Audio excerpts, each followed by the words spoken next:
Hello friends, आज का हमारा नया टॉपिक है मध्य प्रदेश की नदियाँ। मध्य प्रदेश में कौन कौन सी नदियाँ कहाँ से प्रवाहित होती है, कहाँ से उनका उद्गम स्थान है और कहाँ पर उनका समापन होता है, उन पर बने हुए प्रमुख बांध, उन पर बने हुए प्रमुख जलप्रपात और कोई नई परियोजना है, वो आज हम यहाँ इस टॉपिक में देखने जाएंगे। ठीक है, मध्य प्रदेश में सबसे ज़्यादा नदियाँ प्रवाहित होती है, इसीलिए हम इसे क्या कहते हैं, मध्य प्रदेश को नदियों का मायका कहा जाता है।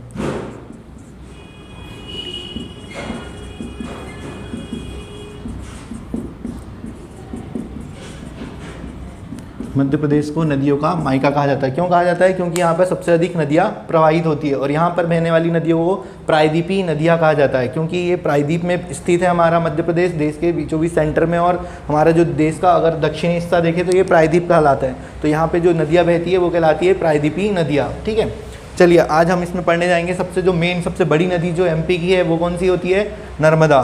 हम आज देखेंगे नर्मदा नदी के बारे में।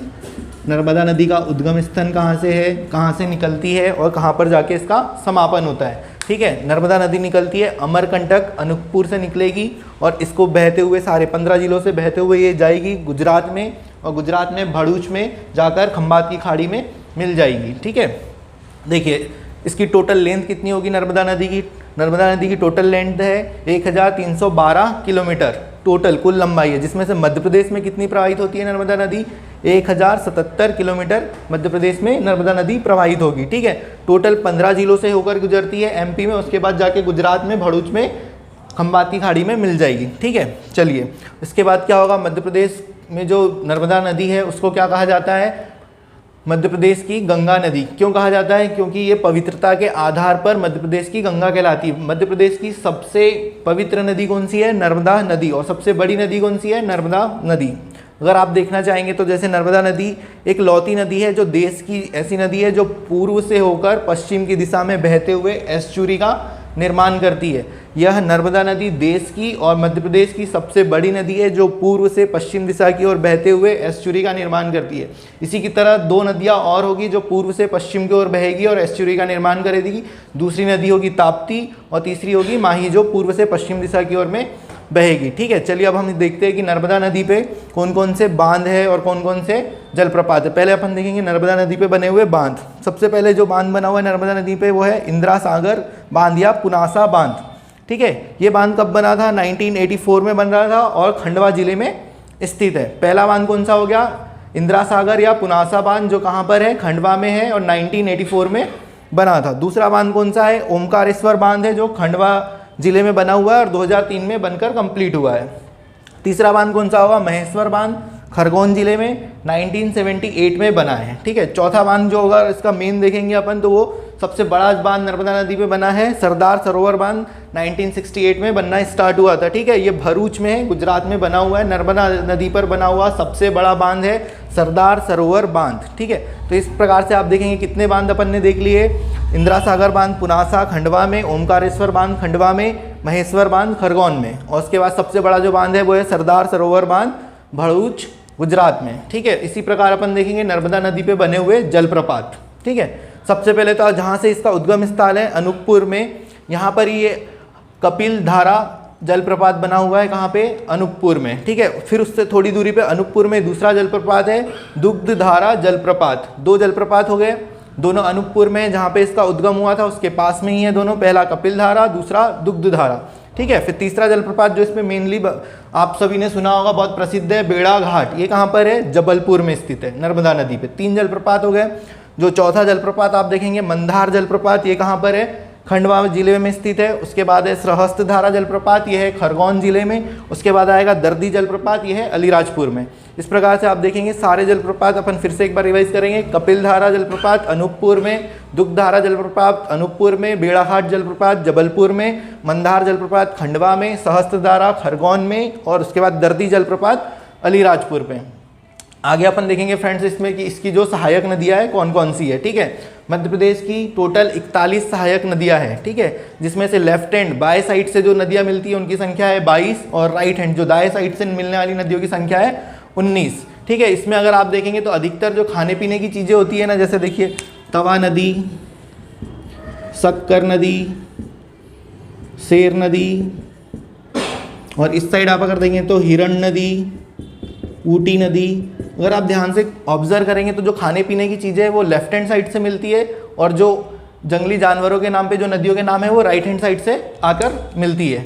ठीक है फ्रेंड्स, अब हो गया है नर्मदा नदी। इसके बाद हम नेक्स्ट नदी से पढ़ने जाएंगे दोस्तों। तो अपना नर्मदा नदी चल रही थी। नर्मदा नदी में अपना जो अपन ने देखा इसके जलप्रपात, बांध, इसमें कितनी सहायक नदियाँ है। वैसे ही नर्मदा नदी के क्या है, कुछ अन्य नाम से भी नर्मदा नदी को जाना जाता है। ठीक है, तो जो अन्य नाम है उसका प्राचीन नाम क्या है, रेवा।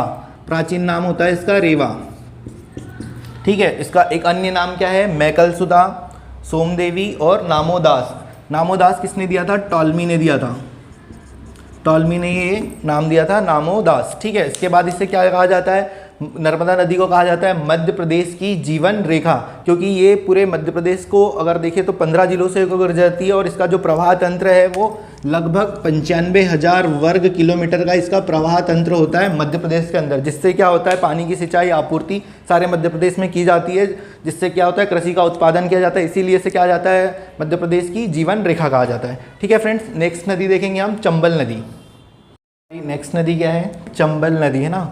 जो एमपी की जो दूसरी सबसे बड़ी नदी है वो क्या है, चंबल नदी। चंबल नदी का उद्गम स्थान कहाँ पे होगा, चंबल नदी का उद्गम स्थान है इंदौर में, जाना पावा पहाड़ी है, ये कहाँ पर है, महू के पास में स्थित है। यहाँ से चंबल नदी का उद्गम होता है, और ये रतलाम, उज्जैन, मंदसौर, नीमच से बहते हुए राजस्थान के 2 जिले चित्तौड़गढ़, कोटा, फिर उसके बाद में ये श्योपुर, भिंड, मुरैना से होते हुए यूपी में प्रवेश करती है, और जाकर इटावा में यमुना नदी के किनारे यमुना में मिल जाती है। ठीक है, इस तरीके से देखेंगे इसका उद्गम। अपने यहाँ पे एमपी के कितने पहले ही 4 जिले हैं। इंदौर के बाद में क्या है, रतलाम, उज्जैन, रतलाम, मंदसौर और नीमच। उसके बाद 2 जिले कौन कौन से आ जाएंगे, चित्तौड़गढ़ और कोटा राजस्थान के। उसके बाद एमपी के फिर से 3 जिले जो अपने को यूपी के साथ सीमा बनाने में सहायता करती है चंबल नदी। कौन कौन से, श्योपुर, भिंड और मुरैना।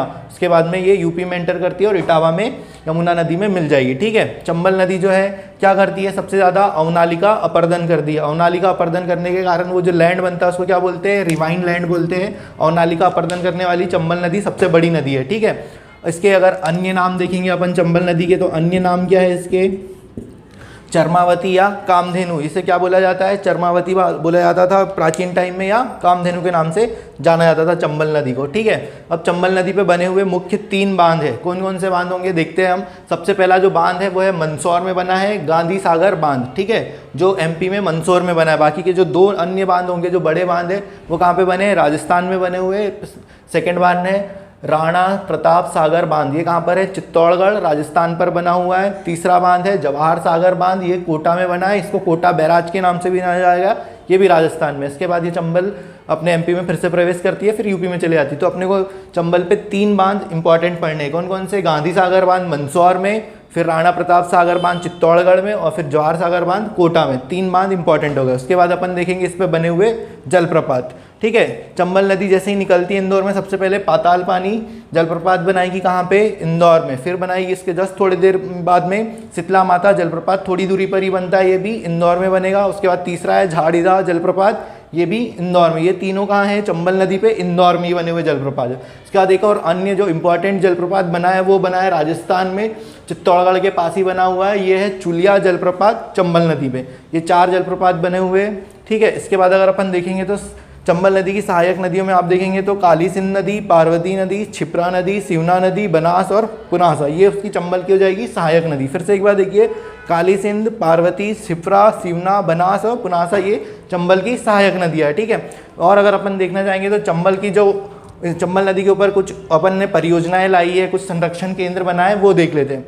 सबसे पहले चंबल नदी में क्या बना हुआ है, घड़ियाल संरक्षण केंद्र मुरैना में बना है, जहाँ पे घड़ियालों का संरक्षण किया जाता है। घड़ियाल मगरमच्छ की तरह ही दिखाई देते हैं। ठीक है, फिर डॉल्फिन संरक्षण केंद्र भी बना हुआ है चंबल नदी पे। उसके बाद में कुछ कछुओं की प्रजाति है जिनके लिए भी संरक्षण के लिए चंबल नदी का उपयोग किया जाता है। अगर आप चंबल नदी को और देखेंगे तो चंबल नदी जहाँ पे इटावा यूपी में जाके मिलती है, वहाँ पे पंचनद नामक स्थान है जहाँ पे 5 नदियों का संगम होता है। कौन कौन सी नदियाँ है, यमुना, चंबल, कुआरी, सिंध और पहुंच, ये 5 नदियाँ एक जगह मिलती है इटावा से 70 किलोमीटर दूर बिठौली नामक गांव में। यहाँ पे पंचनद नामक स्थान है जहाँ पर क्या है, चंबल नदी के साथ ये सारी यमुना में मिलती है, तो इसे पंचनद कहा जाता है।